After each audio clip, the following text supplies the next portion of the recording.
Boa noite, meus irmãos. A graça e a paz do Senhor Jesus Cristo seja com todos. Como havia dito na semana passada, nós vamos começar o estudo continuado da carta do apóstolo Paulo aos Filipenses. A semana que se passou, nós meditamos no livro de Atos, no capítulo 16, onde nós temos ali o momento em que a igreja é plantada na cidade de Filipos. Agora nós vamos iniciar a carta do apóstolo Paulo e eu peço aos irmãos que abram as suas Bíblias em Filipenses, no capítulo 1. Nós vamos ler do versículo 1 até o versículo 11. Eu vou fazer a leitura e peço que os irmãos acompanhem em suas Bíblias. Leiamos. Paulo e Timóteo, servos de Cristo Jesus, a todos os santos em Cristo Jesus, inclusive bispos e diáconos, que vivem em Filipos. Graça e paz a vós outros, da parte de Deus, nosso Pai, e do Senhor Jesus Cristo. Dou graças ao meu Deus por tudo o que recordo de vós, fazendo sempre com alegria súplicas por todos vós, em todas as minhas orações, pela vossa cooperação no Evangelho, desde o primeiro dia até agora. Estou plenamente certo de que aquele que começou boa obra em vós há de completá-la até ao dia de Cristo Jesus. Aliás, é justo que eu assim pense de todos vós, porque vos trago no coração, seja nas minhas algemas, seja na defesa e confirmação do Evangelho, pois todos sois participantes da graça comigo. Pois minha testemunha é Deus, da saudade que tenho de todos vós, na terna misericórdia de Cristo Jesus. E também faço esta oração, que o vosso amor aumente mais e mais, em pleno conhecimento e toda a percepção, para aprovardes as coisas excelentes e serdes sinceros e inculpáveis para o dia de Cristo, cheios do fruto de justiça, o qual é mediante Jesus Cristo, para a glória e louvor de Deus. Vamos orar? Querido Deus, Pai bendito, louvado seja o teu nome, Senhor. Te louvamos, ó Deus, pela tua palavra. Te louvamos, ó Deus, em especial pelo Evangelho de Cristo Jesus, que nos alcançou, ó Deus, que graciosamente nos redimiu, ó Pai. Nós te louvamos, ó Deus, pelo nosso Senhor, pela obra, ó Pai, que foi completada por Ele, e pela forma, ó Deus, com a qual o Senhor nos comunicou estas verdades, se revelando a nós em Tua palavra, colocando fé em nossos corações, abrindo, ó Deus, os nossos olhos para a verdade do Evangelho. Te louvamos, ó Deus, e nos alegramos no Senhor por todos os Teus benefícios, rogando-te, ó Pai, que o Senhor nos dê também a graça de compreendermos a Tua vontade por meio da Tua palavra, através do Teu Espírito Santo que em nós habita. Ó Pai querido, instrui o Teu povo, dá-nos, ó Deus, sabedoria da parte do Senhor, para que então possamos, ó Pai querido, aprender de Ti e vivermos, ó Deus, de forma digna do Evangelho, de maneira que o Teu nome seja glorificado. É o que nós te pedimos, ó Pai querido, em nome do nosso Senhor Jesus Cristo. Amém. Queridos, como toda carta, sempre se inicia, com uma apresentação. Nós vamos encontrar esta forma que é comumente encontrado nas epístolas, tanto paulinas como joaninas. Nós vamos encontrar nos primeiros versos e, de certa forma, em todos os versos que nós lemos esta noite, um caráter introdutório, de saudosismo, de cumprimentos, de apresentação, tanto a apresentação do destinatário, como também daquele que é autor da epístola. Mas, neste primeiro momento, nós não vamos encontrar uma diretriz claramente doutrinária ou instruções propriamente ditas à igreja em Filipos. Nós vamos observar uma introdução à carta e também um louvor, uma ação de graça do apóstolo Paulo pela vida da igreja em Filipos. Mas Mesmo assim, nós vamos aprender coisas muito importantes nesse texto, nesta primeira parte desta carta que é escrita pelo apóstolo Paulo aos irmãos, aos santos na cidade de Filipos. Então, nós vamos começar pela saudação e pelo prefácio. Perceba que Paulo, na companhia de Timóteo, ele se apresenta como sendo servo de Cristo, né? Ele, geralmente, ao se apresentar, ele coloca juntamente disto uma característica que lhe é atribuída, o apostolado, né, o seu serviço, como ele foi chamado por Deus para o ministério. E nesta carta, especialmente, ele se apresenta como servo. A carta é endereçada a todos os santos em Cristo Jesus, inclusive bispos e diáconos que vivem em Filipos. Veja, meus irmãos, na forma da apresentação neste prefácio, nós vamos encontrar algo curioso. Paulo, ele dirige esta carta aos santos, né? E aos santos aqui nós precisamos entender, não necessariamente dentro do nosso sentido, né, contemporâneo, canonizado, santo, sem pecado, mas sim a um povo separado, né, que foi chamado por Deus e pertence a Deus. Então, quando ele se apresenta como servo e chama aos irmãos da sua igreja, a igreja que ele havia plantado, de santos, ele nos traz um ensinamento curioso a respeito da vida do ministério do apóstolo Paulo e da forma com que ele via os seus irmãos em Cristo. Ele é servo de Cristo, sim, mas ele também se vê como servo da igreja de Cristo. Ele poderia ter se colocado como apóstolo, como em outros momentos, mas aqui ele se apresenta como servo. E ele dirige a carta à igreja, e ele se apresenta como sendo servo de Cristo e servo também destes irmãos que fazem parte da igreja. Queridos, curiosamente, esta ideia simples que está sendo posta aqui, mesmo que de forma não tão clara, talvez aqui nas entrelinhas, é uma ideia maravilhosa e que nos nossos dias ela tem meio que desaparecido, né? Onde os pastores, os líderes, eles se tornaram popstars ou ditadores ou pessoas em uma condição tão elevada que não são identificados juntamente com o rebanho. Existe essa delimitação. Há um período mais atrás, você vai perceber essa distinção entre o povo, a plebe, né, na linguagem medieval, e o clero.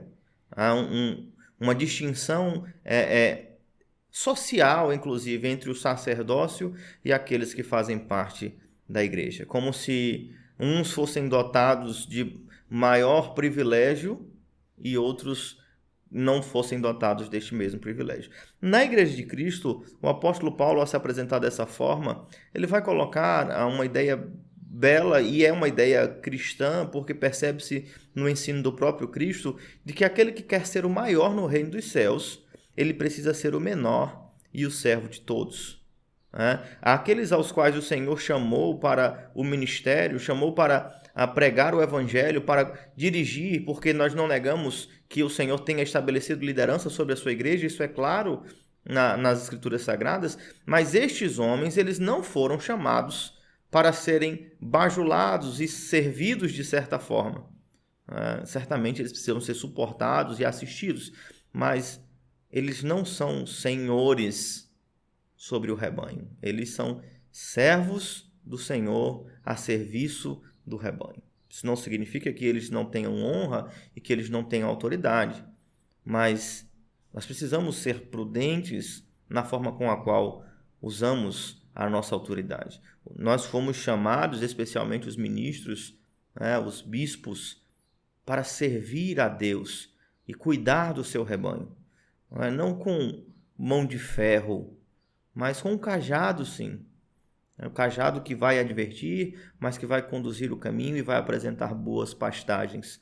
Então, Paulo, ele se vê como servo destes irmãos, aos quais ele tem devotado a sua vida, tanto no início com o evangelismo e a plantação desta igreja, como posteriormente. Perceba que logo mais adiante ele vai dizer que em todas as suas orações, todos os dias, ele não deixou de amar estes irmãos, de se preocupar com estes irmãos, de suplicar a Deus pela vida destes irmãos e pelo progresso na fé destes irmãos. Né? Que belo ensinamento nós temos aqui. Né? Os pastores, os líderes, eles são chamados por Deus para exercer uma função, sim, de liderança, mas para seguir o exemplo do próprio Cristo, lavando os pés dos seus discípulos, entregando a vida em favor da igreja. É um serviço honrado, não é?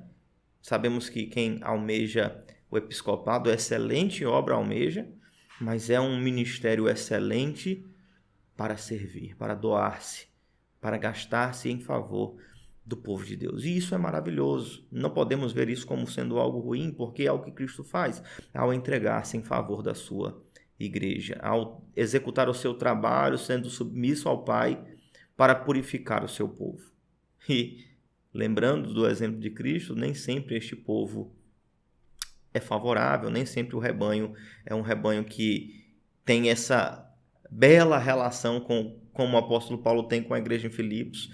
A despeito desta igreja, nós temos outras igrejas que o apóstolo Paulo também lidou, e muitas delas também lhe causaram muito sofrimento durante o seu pastoreio. Então, nós somos chamados para amar o rebanho, independente de ele estar num estado de maturidade e de proximidade, de afeição tão elevado como Paulo tinha com Filipos, e mesmo sendo uma igreja problemática, nós não podemos esquecer que é o rebanho do Senhor e nós fomos chamados para servir e para amar, não é?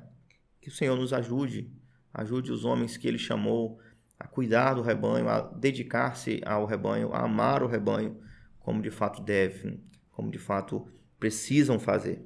E aqui ainda, na introdução, eu já li, mas algo que reforça o ponto que eu estou levantando a respeito das denotações do uso de servo e de santos, é que quando Paulo ele descreve os santos, ou todos os santos que moram e residem em Filipos, ele está falando da igreja, ele vai colocar uma parte aqui onde ele insere bispos e diáconos, episcopos e diáconos, não é? Os presbíteros e os diáconos. Ele não faz a separação entre a liderança e o rebanho. Ele coloca todos juntos como sendo estes santos chamados por Deus, separados por Deus, que vivem na cidade de Filipos. Isso é importante, meus irmãos, porque se tem algo que é difícil no ministério pastoral e que eu falo por conta própria, né,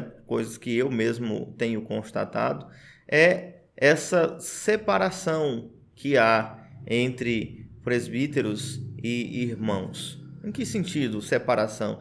É como se, de certa forma, a liderança da igreja ela devesse ser temida pela igreja.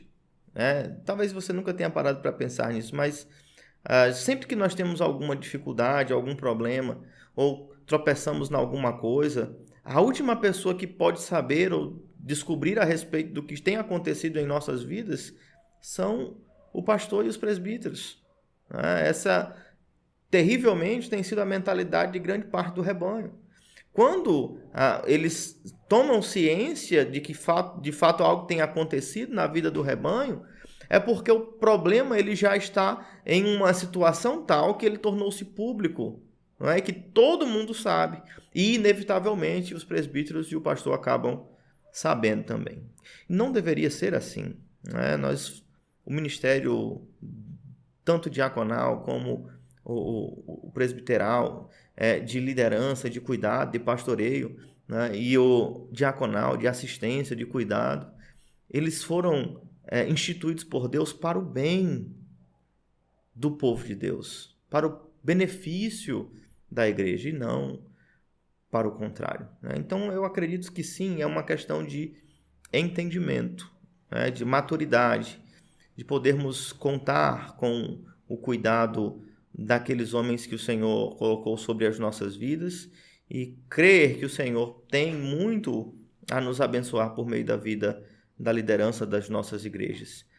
Certamente a igreja precisa amar estes irmãos, orar por eles, mas precisamos ter um esforço mútuo, tanto daqueles que lideram como daqueles que são liderados, para diminuir essa distância, que é uma distância quase que histórica, né, entre clero e plebe. Né? Nós somos santos, separados por Deus para a sua glória, com funções distintas, mas ambos amados por Deus e com o mesmo valor perante Deus, pelo sangue de Cristo que foi derramado em nosso favor.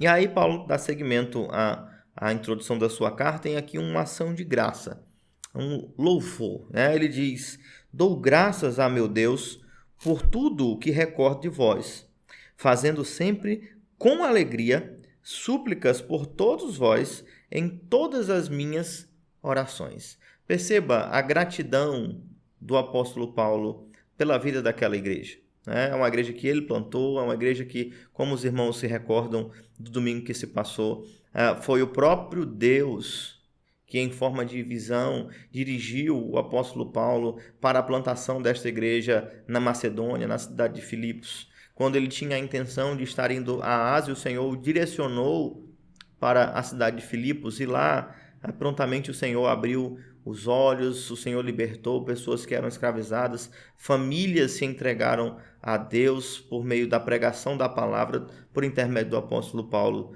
e do seu ministério. E Paulo nunca deixou de louvar a Deus pela vida destas pessoas. É curioso isso, meus irmãos. Pode ser que você também nunca tenha pensado dessa forma, mas infelizmente, muitas vezes você consegue perceber entre alguns irmãos a ideia de você pregar o evangelho e pessoas entregarem a sua vida a Jesus Cristo. E eu já vi algumas pessoas, inclusive, afirmando isso. Quantas almas você já ganhou para Jesus? Né? A ideia parece que quando alguém se converte por meio da pregação, a alegria está em você ter feito algo, em você aumentar a sua contagem no seu trabalho cristão. Mas Paulo aqui, ele demonstra alegria pela vida daqueles que foram salvos. Não porque foi ele quem plantou o trabalho, não porque é ele que pode contar com 3, 4, 5 igrejas plantadas e bem-sucedidas. Não, ele está feliz porque pessoas que estavam mortas agora vivem para a glória de Deus. Tiveram as suas vidas transformadas e as suas famílias também foram alcançadas pela pregação do Evangelho, e isto traz profunda alegria ao apóstolo Paulo. Essa é uma característica de um missionário. O amor pelas vidas que estavam perdidas, pelas almas, o amor pelas pessoas que move a pregação do Evangelho. Certamente um amor profundo e verdadeiro por Deus, que tanto ordena que seja pregado o Evangelho, mas como também deu a diretriz ao apóstolo Paulo para a pregação do Evangelho. Mas há um comprometimento verdadeiro e sincero daquele que prega a palavra para com aqueles que ouvem. E agora ele louva a Deus e constantemente ele faz isso em suas orações, lembrando-se daquelas pessoas que agora, assim como ele, o apóstolo Paulo, outrora havia estado perdido e escravizado, agora vive para o reino de Cristo. Estas pessoas também se unem a ele no serviço ao Senhor. E de muitas formas, né? O versículo 5 vai continuar, que ele continua louvando a Deus pela cooperação no Evangelho, desde o primeiro dia até agora. O que seria esta cooperação no Evangelho? A igreja em Filipos, ela é uma igreja que sempre apoiou o apóstolo Paulo no seu ministério. Quando ele esteve plantando igrejas em outros lugares, em Corinto, em Tessalônica, quando ele esteve em Roma, esta igreja em Filipos sempre lhe sustentou, sempre lhe enviou provisões para que ele pudesse exercer o ministério. E desde o início, logo que Paulo prega o evangelho e Lídia se converte, ela constrange Paulo e Silas a estarem hospedados na sua casa. Se eles consideravam que ela temesse a Deus, que eles não fossem a outro lugar, mas ficassem na casa dela, e ela o fez isso. e apoiou eles enquanto eles estiveram em Filipos pregando o evangelho. Quando eles saem da prisão, eles voltam para a casa de Lídia, lá eles encontram os irmãos, e este espírito cuidadoso, hospitaleiro, um coração disposto ao serviço, esta mesma característica ela vai perpetuar na vida desta igreja em Filipos. E Paulo, embora não estivesse mais sendo ali o pastor daquele rebanho, porque era missionário, tinha passado para outros trabalhos, ele nunca deixou de ser assistido por essa igreja. Essa igreja que o apoiou, que o sustentou e que muitas vezes lhe enviou provisões para que o ministério dele fosse adiante. E aqui nós vamos ter uma pequena sentença no versículo 6, do capítulo 1, que vai nos remeter a um ensino doutrinário. Veja o que diz o versículo 6. Estou plenamente certo de que aquele que começou boa obra em vós há de completá-la até o dia de Cristo Jesus. Perceba, aqui nós temos sim uma declaração claramente doutrinária. Paulo, ele não acredita que é possível ou que há uma grande chance. Ele diz, estou plenamente certo. Ele não diz que se tudo correr bem, tal coisa irá acontecer. Não, ele tem convicção, certeza absoluta de que aquele que iniciou a obra na igreja em Filipos levaria esta obra a cabo até o dia de Cristo Jesus. E qual é a implicação doutrinária que nós encontramos nesta afirmação do apóstolo Paulo? Ora, lembrem-se do que nós vimos na semana passada a respeito da soberania de Deus na própria pregação do evangelho. Tanto até onde o evangelho iria ou onde ele seria pregado, bem como nos efeitos da pregação do evangelho. Nós vimos na semana passada um intento dos missionários de irem para determinado lugar, Deus os dirigindo para outro lugar. Chegando lá, nós percebemos que nós temos públicos diferentes, etnias diferentes, classes sociais diferentes, e Deus, por meio do evangelho pregado, por meio do Espírito Santo, manifestando a sua soberania, abrindo os corações, expulsando demônios, libertando escravos, trazendo ao arrependimento pessoas que negavam a ele antes de ouvir a mensagem do evangelho. Então, nós temos a soberania de Deus na pregação, na propagação e nos efeitos do evangelho. E agora, nesta afirmação no versículo 6, o apóstolo Paulo ele vai nos levar a crer, como ele mesmo afirma, vai nos levar a ter plena certeza de que a salvação, ou esta obra salvífica que o Senhor mesmo iniciou, ela vai chegar até a sua conclusão por causa daquele que iniciou. A obra redentiva que Deus ele executa, ela não fica pela metade, ela não falha. Aqueles aos quais o Senhor despertou o arrependimento, colocou o seu Espírito, eles não se perderão. Aqueles aos quais o Senhor chamou eficazmente, colocou ali a fé em seus corações graciosamente, estes não serão furtados ou tomados. Nada, como diz o apóstolo Paulo aos Romanos no capítulo 8, nada poderá separar estes que foram libertos da condenação, nada poderá os separar do amor de Deus. Sim, a certeza que o apóstolo Paulo tem é que aquele que inicia a obra da salvação, trazendo arrependimento e fé, é aquele que vai fazer os santos perseverarem. E a doutrina que está posta aqui é o que nós chamamos de perseverança dos santos. Por que é importante nós atentarmos para essa doutrina nos nossos dias? Eu já disse isso aos irmãos algumas vezes. Existem algumas denominações que elas colocam a obra da salvação como sendo aquela expressão que não é bíblica, mas que afirmam muitas vezes ser o faz por ti que eu te ajudarei. Ou como se Cristo tivesse vindo e demonstrado que é possível ser salvo. E agora, então, a igreja tem a responsabilidade de fazer a mesma coisa que Cristo fez. Não é? Ou mais, que Cristo morreu e pela pregação do Evangelho, algumas pessoas aceitando este Cristo, eles são perdoados dos seus pecados. Mas aí, do momento imediato em diante, agora eles têm a responsabilidade de sustentar a sua própria salvação. E muitos creem, inclusive, que quando a pessoa tropeça e falha, ela perde a sua salvação, ela precisa ganhar e conquistar essa salvação novamente. Ou que para chegar à salvação no último dia, é necessário nesta vida chegar a uma perfeição por meio de um cumprimento de leis morais. A doutrina da perseverança dos santos, ela vai colocar de forma correta, coerente, o homem em seu devido lugar. Ora, nós sabemos que o homem não pode nem obter a sua salvação, nem sustentá-la. Se Cristo tivesse nos perdoado dos nossos pecados e no momento imediato seguinte soltasse da nossa mão e dissesse: vai, agora caminha e sustenta esta salvação que eu te dei.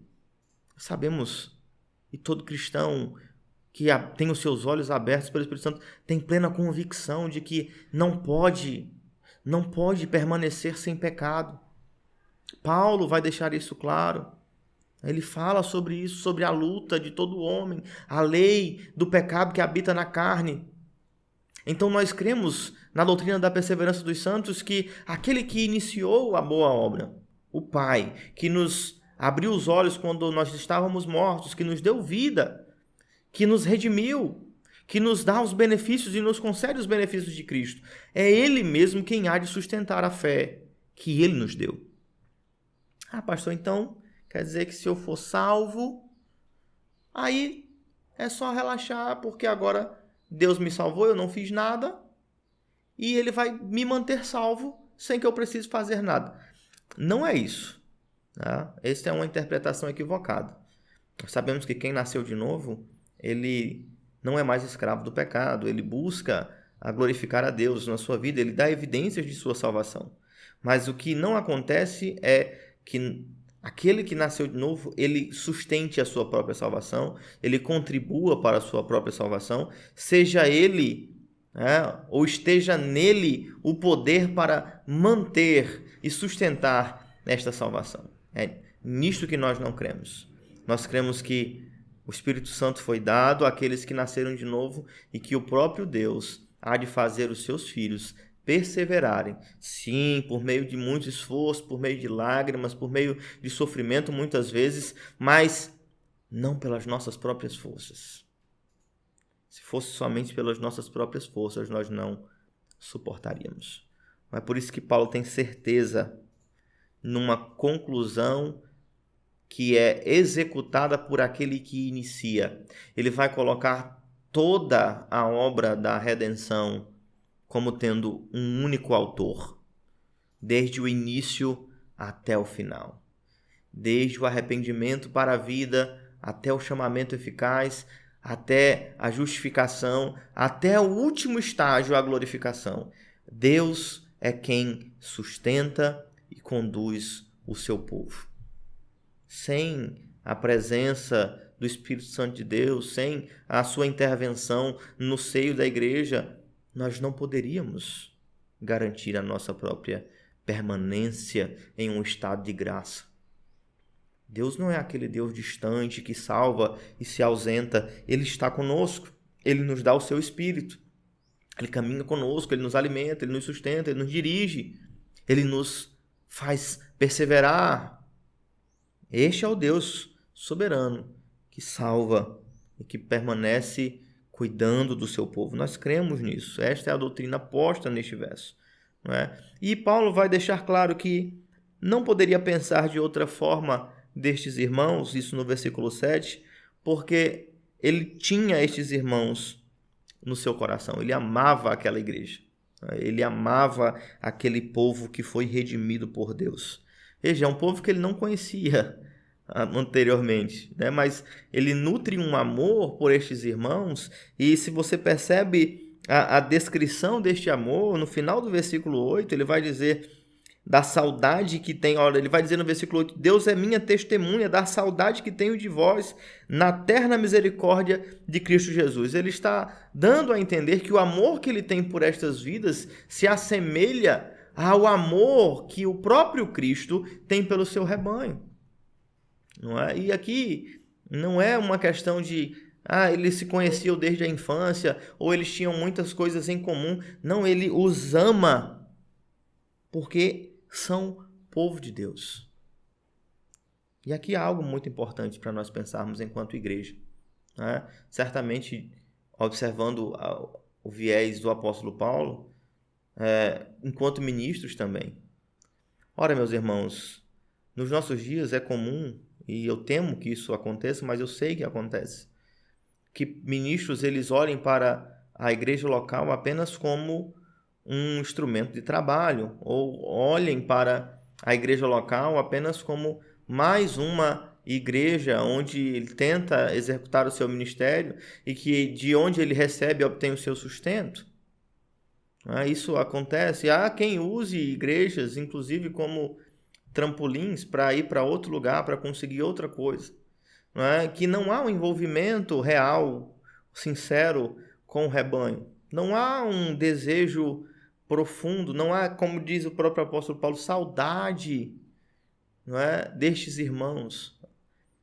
Isso é terrível, meus irmãos. É terrível, mas é muito possível que tenha e esteja acontecendo, especialmente nos nossos dias, onde os ministérios pastorais eles se limitam a 3, 4 anos e há um rodízio constante de pastores por motivos dos mais variados, porque teve problema com a família tal, não é? Porque a igreja já não aguentava mais o pastor, enquanto deveria haver um convívio e um relacionamento cristão sincero, honesto, de amadurecimento mútuo, de suporte, de afeição entre ministro e igreja.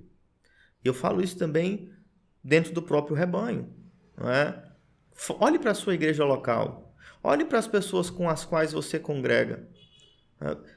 Quantos destes você pode afirmar que ama? Ama no amor do Senhor. Não é? Nesses dias, meses, onde estamos impedidos de estar juntos, será que você tem saudades destes teus irmãos? Aqui, como o apóstolo Paulo coloca Deus como sua testemunha da saudade que tem dos irmãos. Saudade comparada aqui à terna misericórdia de Cristo. É importante que nós atentemos para isso. Nós somos igreja, somos povo de Deus. Não é? Você ama os seus irmãos, se importa com eles, preocupou-se com alguém, ligou a alguém, soube de alguém, envolveu-se com alguém, cuidou de alguém, enquanto parte de um corpo tem orado pelos seus irmãos. Ora, meus irmãos, isso sim, certamente é uma instrução que nós não podemos deixar passar sem tomar para nós a responsabilidade e o dever de amar os nossos irmãos em Cristo, cuidar deles no amor de Deus, no amor do nosso Senhor e no amor do nosso Senhor Jesus Cristo. Não é? Perceba, após esse louvor, essa sentença doutrinária, essa demonstração de afeto, de saudosismo, que ele tem para com os irmãos, ele vai dizer o seguinte: ele continua orando, não apenas agradecendo a Deus pela vida da igreja, que tem sido suporte no seu ministério, mas também pedindo, intercedendo pela vida desta igreja. Mas, irmãos, é uma coisa curiosa, porque nós temos orado tão pouco, e às vezes nós pensamos, não tem como orar muito, não tem muito o que se pedir. Nós oramos, intercedemos por alguém distante, geralmente quando ele está enfermo ou com dificuldades de saúde ou teve algum problema. Mas perceba a intercessão do apóstolo Paulo. Qual é a preocupação dele? A igreja não estava necessariamente atribulada, perseguida, mas o que ele tem pedido a Deus pela vida dos seus irmãos? Isso é maravilhoso, irmãos, de se pensar que ele está desejando isso para o povo de Deus, não é? E muitas vezes isso é vergonhoso de pensar, que nós não temos clamado a Deus destes benefícios que o apóstolo Paulo vai suplicar aqui, nem para as nossas próprias vidas cristãs. Veja o que ele diz no versículo 9. Que o vosso amor aumente mais e mais em pleno conhecimento e toda a percepção, para aprovardes as coisas excelentes e serdes sinceros e inculpáveis para o dia de Cristo, cheios do fruto de justiça, o qual é mediante Jesus Cristo, para a glória e louvor de Deus. Paulo, ele não apenas louva a Deus pela vida desta igreja, mas ele clama a Deus pela vida desta igreja. O seu desejo é que o povo de Deus naquela cidade, ele cresça no conhecimento de Deus, não apenas no que diz respeito ao conteúdo teórico, mas com percepção, com a maturidade sendo o fruto deste desenvolvimento, deste obter de conhecimento não como um fim em si mesmo, mas o conhecimento como um caminho inevitável que conduz à maturidade, a maturidade espiritual, que certamente implica diretamente na saúde espiritual de uma igreja. Irmãos sábios, irmãos santos, veja a descrição, sinceros, inculpáveis para o dia de Cristo. Esse é o desejo do apóstolo Paulo. Nós sabemos que não existe uma igreja repleta de pessoas perfeitas, mas na oração do apóstolo Paulo, na sua súplica por esta igreja, ele vai apontar, dar aqui a diretriz de qual deve ser o desejo de toda a igreja.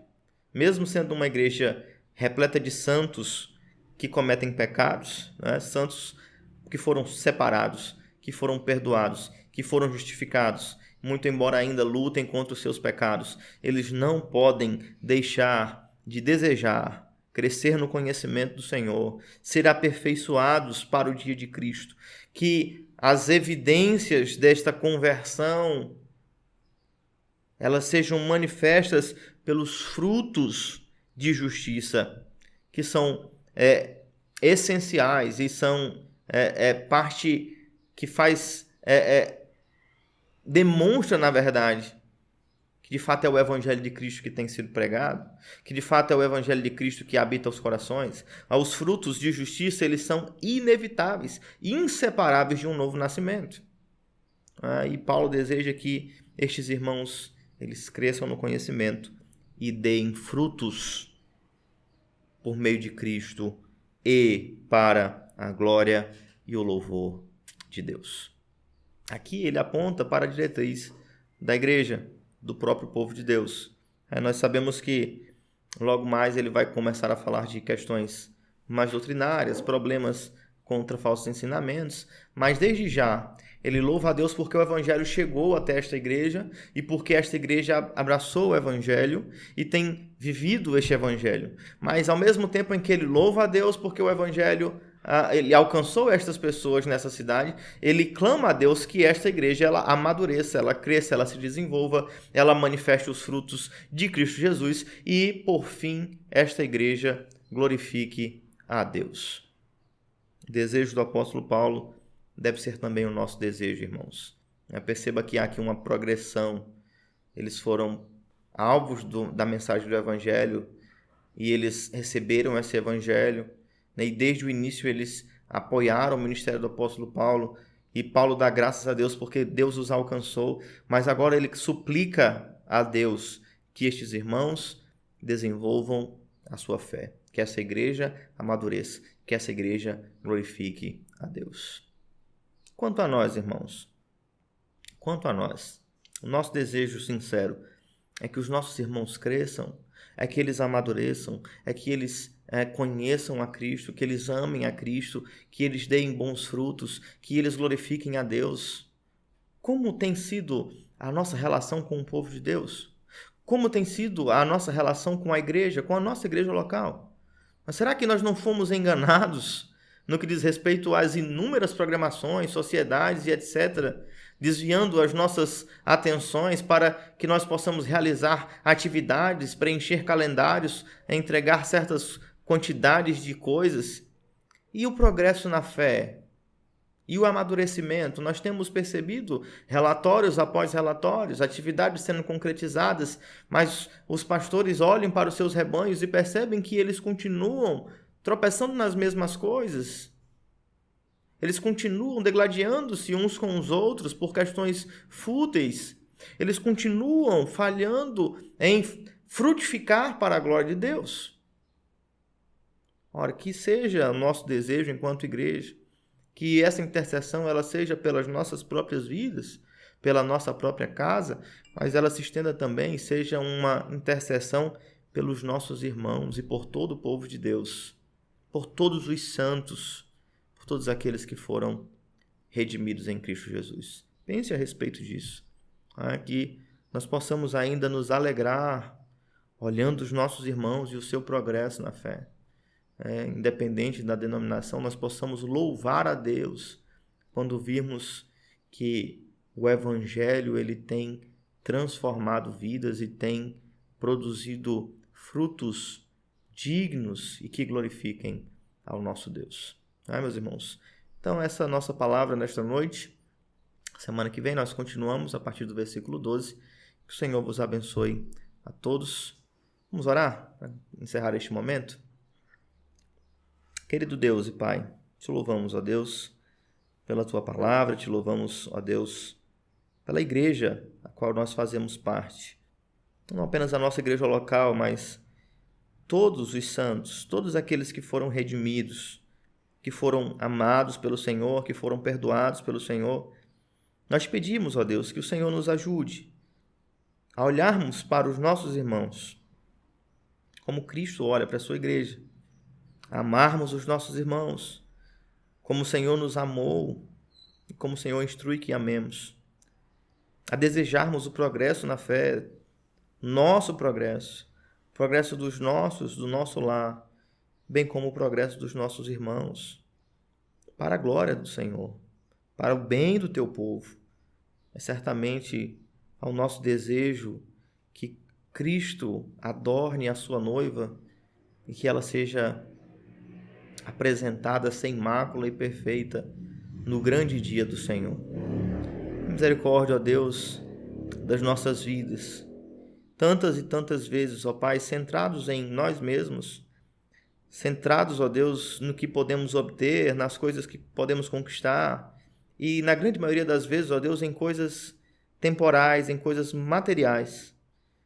Ajuda-nos a, como o apóstolo Paulo, louvar a Deus, se alegrar no Senhor pela vida da igreja, pela vida daqueles que foram redimidos pelo Evangelho. Ajuda-nos, ó Deus, a olhar com amor para o povo do Senhor, a olhar também, ó Deus, com amor para aqueles que precisam do Evangelho, clamar ao Senhor pela vida deles, ó Deus, e sermos também instrumentos do Senhor para salvá-los, ó Deus. Sabemos que não pelas nossas próprias forças, mas que nós sejamos instrumentos do Senhor para a salvação de vidas, ó Pai. E que toda a glória seja dada ao Teu nome, tanto, ó Deus, pela expansão do Teu reino, como pelo bem do Teu povo e o testemunho da Tua igreja. Essa é a nossa oração, ó Pai querido, em nome do nosso Senhor Jesus Cristo, é que oramos. Amém.